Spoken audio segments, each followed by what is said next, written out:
Hello guys, welcome back to this channel. Guys, अगर आप इस चैनल को फर्स्ट टाइम देख रहे हैं तो प्लीज़ सब्सक्राइब करके बेल आइकन को हिट कर लीजिए ताकि हर वीडियोस की नोटिफिकेशंस आपको मिले और आप सबसे पहले उसे देख पाएँ। रिलायंस और फ्यूचर की डील को रोकने के लिए Amazon international court of arbitration centre Singapore से जो अवार्ड मिला था, इंटरिम अवार्ड मिला था, उसको इंजेक्ट करवाने के लिए, वो इंटरिम ऑर्डर को यूज़ करने के लिए, एनफोर्स करने के लिए दिल्ली हाई कोर्ट को फिर से अप्रोच किया था। यहाँ पे सीसीआई, सेबी और एनएससी पीएससी जो अथॉरिटीज़ हैं, इससे पूरी परमिशन मिल गई थी इस डील को कंप्लीट होने के लिए, लेकिन इस डील को रोकने के लिए दिल्ली हाई कोर्ट में फिर से अमेज़न जो है कोशिश किया ताकि फ्यूचर रिटेल के जो बियानी जी हैं, किशोर बियानी जी, इनको जेल के भीतर करवा दिया जाए और इस डील को रोका जा सके। तो उसके ऊपर अभी जो लेटेस्ट जो फैसला निकाला गया है, अभी 1 फेब को इसकी सुनवाई थी, तो उसमें क्या कुछ हुआ आपके साथ मैं यहाँ शेयर करूँगा और आगे क्या होने वाला है वो भी आपके साथ शेयर करूँगा। तो पूरा ध्यान से सुनिए और देखिएगा। दिल्ली हाई कोर्ट ने मंडे को अमेजन और फ्यूचर रिटेल दोनों पार्टी से नेगोशिएशन करने के ऊपर बात करी है। यानी दोनों से अलग अलग बोला गया है कि आप दोनों लोग सेटलमेंट कर लो अपने झगड़े को, तो ज़्यादा बढ़िया रहेगा, क्योंकि दोनों का इसमें भला है। ठीक है, तो अब देखना बनता है कि अमेज़न जो है क्या इस बात को एक्सेप्ट करता है, फ्यूचर रिटेल क्या इसको एक्सेप्ट करेगा। ये बहुत बड़ा इंटरेस्टिंग होगा, इसको देखना बनता है, क्योंकि यहाँ पे अमेज़न चाहता था कि जो इमरजेंसी अवार्ड मिला था सिंगापुर के इंटरनेशनल आर्बिट्रेशन सेंटर से, उसको एनफोर्स किया जा सके ताकि फ्यूचर ग्रुप जो है रिलायंस रिटेल के साथ किसी भी तरीके से डील ना कर पाए। NSC, BSC, CCI, competition commission of India, security exchange board of India, SEBI, इन सभी हायर अथॉरिटीज से फ्यूचर रिटेल और रिलायंस रिटेल के कंप्लीशन होने की डील को पूरी तरीके से सिग्नलाइज कर दिया गया था। उसके बाद दिल्ली हाई कोर्ट को फिर से अप्रोच करता है अमेज़न ताकि इस डील को रोका जा सके, एनफोर्स करवाया जा सके इंटरिम अवार्ड को, राइट।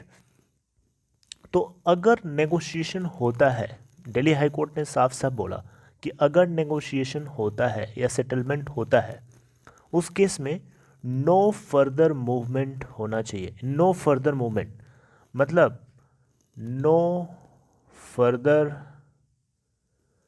मूवमेंट, ये कोर्ट की तरफ से बोला गया। किसी भी तरीके की फर्दर मूवमेंट एक्टिविटी नहीं होनी चाहिए जो डील है उसके ऊपर। अगर नेगोशिएशन या सेटलमेंट हो जाता है उस केस की बात हो रही है। ओके, तो हाई कोर्ट बेसिकली यहाँ पे एक एक एक एक पैनल सेट करना चाहता है, 2 रिटायर जजेस का, सुप्रीम कोर्ट से, वो भी, जी हाँ, सुप्रीम कोर्ट से 2 रिटायर जजेस का पैनल सेट करना चाहता है और उनको 7 से 10 दिन का टाइम दिया जाना चाहता है कि वो 7 से 10 दिन का टाइम लिया जाए लें और एक पोटेंशियल सेटलमेंट के साथ बाहर आएँ। मतलब आपको समझाना चाहूँगा कि सुप्रीम कोर्ट से 2 एक्सपीरियंस्ड और रिटायर्ड जजेस का पैनल बनाया जाए और वो पैनल जो है इन दोनों पार्टीज़ के सेटलमेंट के ऊपर एक पोटेंशियल फैसला निकाले, एक पोटेंशियल सेटलमेंट सोल्यूशन निकाले, ताकि जिससे दोनों पार्टीज़ जो हैं एग्री करें और दोनों का नुकसान ना हो, दोनों का फ़ायदा हो। क्योंकि यहाँ पे फ्यूचर अमेज़न जो है वो अपनी जगह गलत नहीं है, वो अपनी जगह सही है, ऐसा जस्टिस जे.आर. मिधा का कहना है। Justice JR. मिधा का कहना है, इनका कहना है कि अमेज़न अपनी जगह पूरी तरीके से सही है, गलत नहीं है।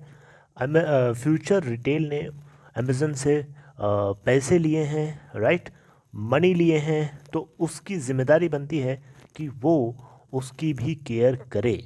तो अगर ये सेटलमेंट कर लेता है फ्यूचर रिटेल अमेज़न के साथ, तो इसमें उसका कोई नुकसान नहीं है, ना ही इसमें अमेज़न का कोई नुकसान है, राइट। इसमें फ्यूचर रिटेल का भला ही हो सकता है और उससे अमेज़न का भी भला होगा, क्योंकि अमेज़न यहाँ पे पूरी तरीके से डरा हुआ है, पूरी तरीके से बौखलाया हुआ है, क्योंकि उसको डर है कि मोनोपोली उसकी ख़त्म हो सकती है, राइट।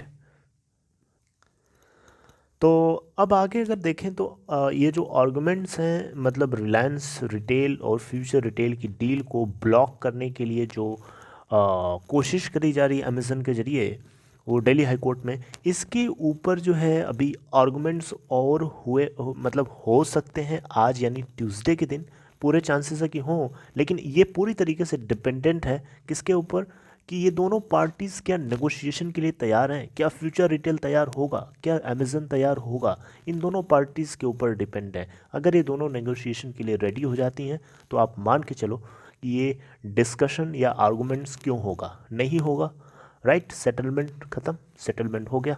रिलायंस रिटेल और फ्यूचर रिटेल की डील कैंसिल होती हुई नज़र आ रही है। मतलब इस नज़रिए से अगर देखें तो ये जो डील है रिलायंस की फ्यूचर के साथ, ये कैंसिल हो सकती है, राइट। तो अगर नेगोशिएशन होता है तो आज डिस्कशन या आर्गुमेंट्स नहीं होंगे, अगर ये दोनों पार्टी एग्री नहीं करती हैं तो आर्गुमेंट्स आज भी कंटिन्यू रहेगा। ये बात आपको नोटिस करनी चाहिए, ओके। तो आप ये ना सोचिए कि डील हो गई है या फिर नेगोशिएशन हो गया, ऐसा नहीं। ऐसा जजेस की तरफ से बोला गया है, एक ऑल्टरनेट ऑप्शन दिया गया है और इसके लिए 2 रिटायर्ड जजेस का पैनल सेट किया जाएगा। वो लोग 7 से 10 दिन का टाइम लेंगे, इसके ऊपर एक्सप्लोर करेंगे कोई पोटेंशियल सेटलमेंट जो दोनों पार्टीज़ को एग्री करना पड़ेगा, तब जा कर के माना जाएगा कि हाँ ये डील जो है कैंसिल हो गई और अमेज़न जो है फ्यूचर के साथ सेटिस्फाइड है और फ्यूचर भी अमेज़न के साथ सेटिस्फाइड है। अच्छा, इस तरीके का सजेशन आया कैसे, आपको पता है? ये सजेशन बेसिकली तब आता है जब एडवोकेट हरीश साल्वे, जो कि फ्यूचर रिटेल को रिप्रेजेंट करते हुए ये क्वेश्चन करते हैं कि पैंडेमिक, कोरोना वायरस से जुड़ा हुआ जो पैंडेमिक था, इस रिटेल कंपनी को इतना बुरी तरीके से हिट किया कि इस कंपनी के एग्जिस्टेंस के ऊपर बहुत बड़ा सवाल है, एक थ्रेटनिंग है एग्जिस्टेंस को लेकर के। और इन्होंने कहा कि इस कंपनी से जुड़े हुए बहुत सारे लोग हैं, इसके शेयर होल्डर्स हैं, स्टेक होल्डर्स हैं, और जो स्मॉल स्मॉल क्रेडिटर्स हैं, इंडियन बैंक्स हैं जिन्होंने इसको पैसे दे रखे हैं, लोन दे रखे हैं, उनको पे करना है। अगर ये कंपनी नहीं डील करती है रिलायंस के साथ या डील नहीं हो पाती है तो वो बैंक्स को, शेयर होल्डर्स को, क्रेडिटर्स को जो छोटे छोटे हैं, कैसे पे करेगी? सबसे बड़ा क्वेश्चन है कंपनी के आगे। इसीलिए डील बहुत ज़रूरी है। अमेज़न तो चाहता है कि वो इस डील को ब्लॉक करे, क्योंकि वो डरा हुआ है कंपटीशन से। वो नहीं चाहता है कि ये डील हो, क्योंकि डील होगी तो उसकी मोनोपोली कंटिन्यू नहीं हो पाएगी, वीक हो जाएगी, कमज़ोर हो जाएगी। ये बात हरीश साल्वे जी ने बोली, जिसके बाद इस तरीके के मीडिएशन या इस तरीके के सेटलमेंट की बातें निकल के आई है और ये दोनों पार्टीज़ के कान में डाल दी गई हैं और दोनों पार्टीज़ एग्री करती हैं, एक्सेप्ट करती हैं, वेल एंड गुड। नहीं करती हैं तो आगे उसके ऊपर और डिस्कशन किया जाएगा। तो आज हियरिंग है, आपको नोटिस करना चाहिए दिमाग में, और आपको आगे शाम तक या फिर नेक्स्ट डे आपको अपडेट उसके ऊपर ज़रूर मिलेगी कि क्या कुछ हुआ। Okay, so this is all for this information, guys. If you like this content, please give a thumbs up, and if you are new here, consider subscribing and hit the bell icon to get notified for each videos. Second thing I would like to share, that is that if you want to open Demat or trading account, if in case you are new, there is a link for you in description box of this video. Click on that link to open your account in Upstox. Okay, so this is all. Take care, have a good day, all the best.